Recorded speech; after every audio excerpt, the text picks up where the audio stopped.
직장에서 부하에게 질책성 대화를 하는 경우 처음에 칭찬을 먼저 하는 사람들이 있습니다. 그러나 칭찬은 마무리 단계에서 하는 것이 더 좋습니다.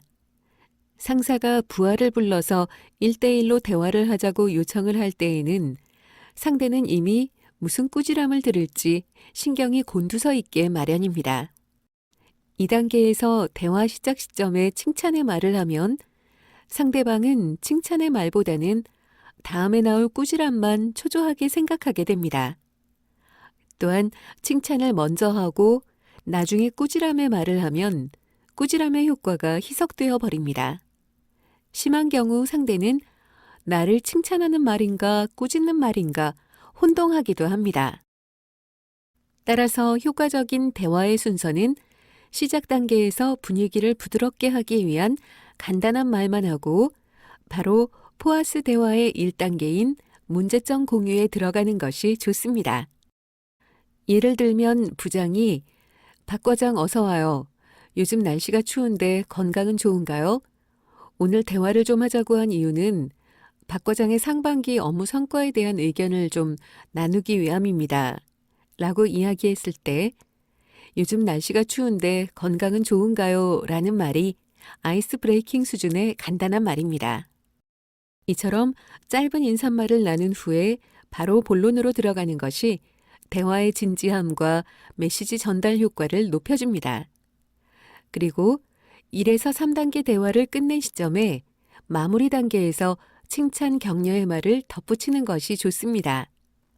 즉, 칭찬과 격려의 말은 대화의 시작 시점이 아니라 마무리 시점에 하는 것이 효과적인 순서입니다.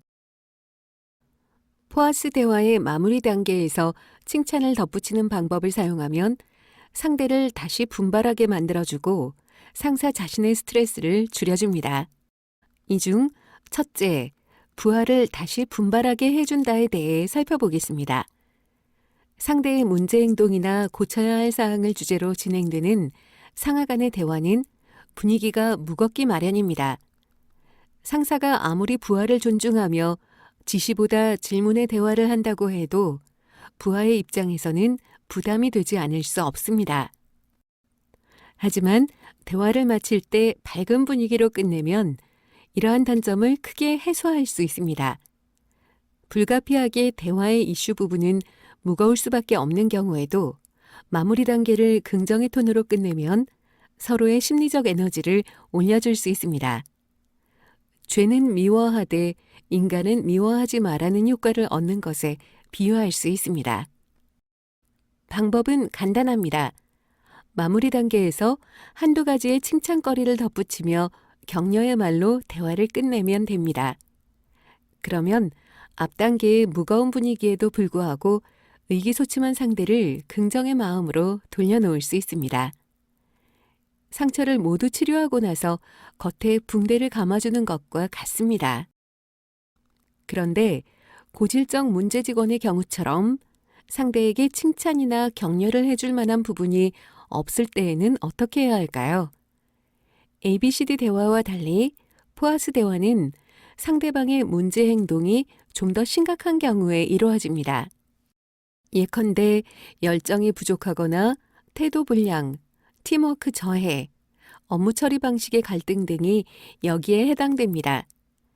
이러한 주제를 가지고 대화를 하게 되는 부하 직원이라면 칭찬거리가 없는 경우도 많습니다. 이런 상대방에게 칭찬과 격려 등 긍정의 말로 마무리를 한다는 것이 모순처럼 보일 수 있습니다. 특히 거짓 칭찬이나 마음에도 없는 격려의 말을 해서는 안 됩니다.